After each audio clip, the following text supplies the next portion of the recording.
Okay, good day, everyone.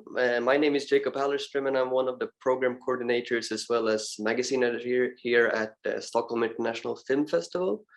I want to give a warm welcome to Dina Amer, the writer and director for You Resemble Me. The film is her first feature film and is selected for the Discovery section at our festival and nominated for the Audience Award. Dina, thank you so much for joining us, and thank you for this very affecting film experience. Thank you. It's an honor to be here. I wish I was with you guys in person, but this will have to do for now. Yeah, that's all right. That's all right. We're happy to have you on the screen. So the film deals a lot with issues in our time, but would you like to tell us something about how the project started and what was the initial steps towards making You Resemble Me? Sure. I actually was at the scene shortly after the bomb in Saint Denis went off and Hasna was called the first female suicide bomber. And I reported that for Vice News on air, which turned out to be fake news. And I felt so terrible that I had spread false information that I went and found Hasna's real mother. And she turned away every single camera and journalist or filmmaker who was interested in their story. But she eventually allowed me to spend time with her and to understand Hassan's story. And it happened because, you know, when I first approached her at her door, she kept me there for 20 minutes and then she showed me a picture of Hassan as a child. And when she did, everything really shifted because I understood that I wanted to understand how that little girl became the woman in the headlines. And what was very cryptic is that Hasna's mother felt there was a resemblance between myself and Hasna. And, you know, frequently in the filming, she would say, call me Hasna mistakenly, or Miriam, the real sister, would say, oh, you know, you guys resemble each other so much. You laugh the same way or you walk the same way. And I think there was something cathartic in allowing this family to give me access to them because they had abandoned Hasna. Mm. Oh yeah. So the film has a very original narrative structure in the sense that you shift the lead character's role, right? Yes. And you ended up playing one of those roles, right? How was that? That was, you know, it was an incredible experience. And I felt like it was very instinctive. I think that my way into this film was the fact that I could find a resemblance to this character. And I think the mission of this film and the challenge of this film was to allow an audience to see themselves in a woman that we deem to be a monster. And I think that, you know, what became apparent was that Hasna struggled with a lot of childhood trauma. And that caused her to be very dissociative as an adult.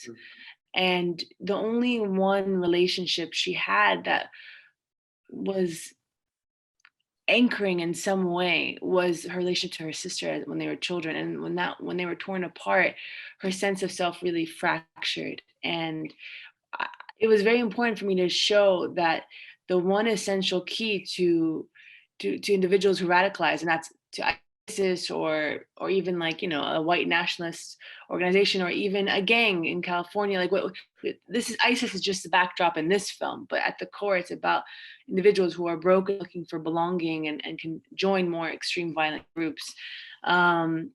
Is that, you know, but when you have that psychology of needing to shapeshift in order to get human connection, because you don't know who you are, that's a very dangerous way to live. And it was essential for me to show that fragility of self and the fact that she could, you know, really change who she was just to try to find a way to fit in. Right. Yeah. And the film definitely shows that background side of it very well. But as you talked about earlier, the film explores themes like how reality is perceived through the media and can be sometimes misperceived. and journalism plays an important role in the film, right? Both in the narrative structure, but also in its form. Was that a natural choice for you to make this like crossing between filmmaking and journalism, or how's your approach to that? Yeah, I call myself a recovering journalist. I used to Mm, work as a journalist, and I got very disenchanted with it as a medium for storytelling, and I still am very much committed to telling true stories, but I just felt like the news, especially in the area of you know the war on terror, can be very fictitious and very problematic, um, and so I wanted to. In some ways, this film was kind of like my redemption as a journalist, oh yeah. to show that the media can really strip individuals of their humanity, and it can be the engine for inspiration for other people, for people to do attacks, and it's part of the problem. And yet we look at the news as like the mecca for where we can talk about this story of Mm, terrorism. mm, And so right. I was like, no, actually, I have to. I want to tell this film through a different approach, where we gain intimacy through these individuals. We see their childhood. We understand who they are. We also understand that they could have been anyone. Mhm, And the choice to end the film with this nonfiction reality was because this also isn't a true fiction film. Like, I wanted people to understand their own complicity in creating that headline, mm, because we all share responsibility in this. mm. Do you think, from a broader perspective, that journalists could learn more from filmmakers, or the other way around? Could filmmakers learn more from journalists? Listen, I think there's very noble journalists who are doing some incredible reporting, who their reporting allows for a great film sometimes to be made about those subjects.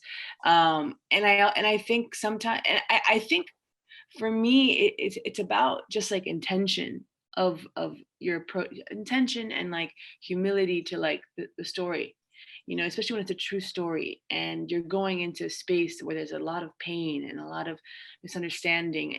It just requires you to be sensitive with the material. So whether it's through a journalistic approach or a filmmaking one, that's what's needed. For me personally, filmmaking was my refuge. Mm, mm. Yeah, you mentioned earlier also that you made extensive amounts of research for the film, right? Would you like to elaborate a bit more on that? How? Yeah, for sure. I mean, I couldn't dare to speak on this subject in any capacity without spending a lot of time with the real family and the real inner circle of everyone who was really connected to Hassa. And because, real souls were attached, to this Right. story, and people died, and this film was made because I care, and because my team cared. And I was very proud to see that the filmmaking crew really reflected a sense of unity across race, religion, socioeconomic. Like, you had people, black and brown people who were in the hood, and white French bourgeois people who were all working together to craft this very Mm, sense of story, because they all cared about the issue, and they felt like we can't just rely on the same tactics of calling the perpetrator a monster. We don't want to look, and we throw policing and militarization at it. That's not really solving the problem.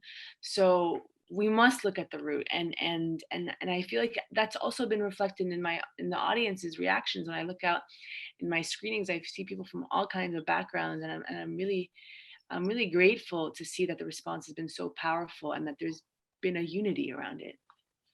cool. Yeah, it's a great way of starting a film. Oh, thank you. Mhm. And of course, one very memorable part of You Resemble Me is the fantastic performances from Lorenza and Iona, who play Hasna and Marion as children. I would like to ask you, how did you approach directing child actors? And for you, uh, in your opinion, what made the result so good? Mm. Well, I think we really spent time in rehearsals Mm, crafting the characters and doing the scenes in different ways to find it and to really make sure that the girls were embodying those characters. um they are also just magical. They're super mhm, talented. I was very blessed to be working with such girls, and they became like family along the way of making this film. But I think it's my approach to working with them is that we just really got very close. And so there wasn't this barrier of feeling like I couldn't transmit to them where I wanted it to take them. We were all on the same page, and there was a deep family connection between us at the end. So I feel like they gave their best because they love me, they love the project. And there's something else when people give everything because they care, and whether it was with mhm. the girls or crew members or other actors, that was really the spirit of the filmmaking. Like, at many moments we didn't have money, but people still showed up. Oh So yeah, okay. yeah, so that Nice. really, when that's the driving force that keeps it running, you just know that it becomes a very meaningful experience. Yeah. Sounds like you had an emotional time making the film. Everyone included. Deeply, deeply. I mean, Deeply, yeah. yeah, yeah. I think that this, filmmaking is like it's like a chapter. It becomes a chapter because it takes time, and you really have to dig deep and confront things within yourself, and to make it like visceral and authentic. And I think that you know people you, I guess as a director, you set the tone, Hmm. and people come and they amplify it. And I was very lucky that the people I attracted, like, they brought their heart, their soul, their bodies. They gave everything, you know. Right. Right. So I was I was very fortunate to be working with such a team. Mm. And how did you achieve that? Like, It's like, I think it's born of intention. mhm, I don't think I think you can only create that when you want to. You mhm, know? Like, when that is what you're reflecting back to people, that this isn't a job. This is mm, a deep mission, and one that can only succeed because the story is so dark and so tragic and violent. And my interest in it was to transform it and bring more light to it. And, like, I think that was the approach of everyone on that team. And mhm, so that was the collective transformative power of the filmmaking, is that we all brought that. And so and I think that's the only way that I could have gone into this story, is to bring light to it. yeah. Oh yeah. Sounds like you had a good time while making a I dark mean, film. but it was intense also, yeah. Okay. It was difficult. It was difficult because making a film is difficult, right? Because of all the reasons. But they say, you give up a piece of yourself to make a Mm, film, but hopefully, when it's done, you gain back even more. And because it's like you become someone else. um, mhm. it has the power to, like, change you. And I do feel that way. That's nice. Yeah, good to hear.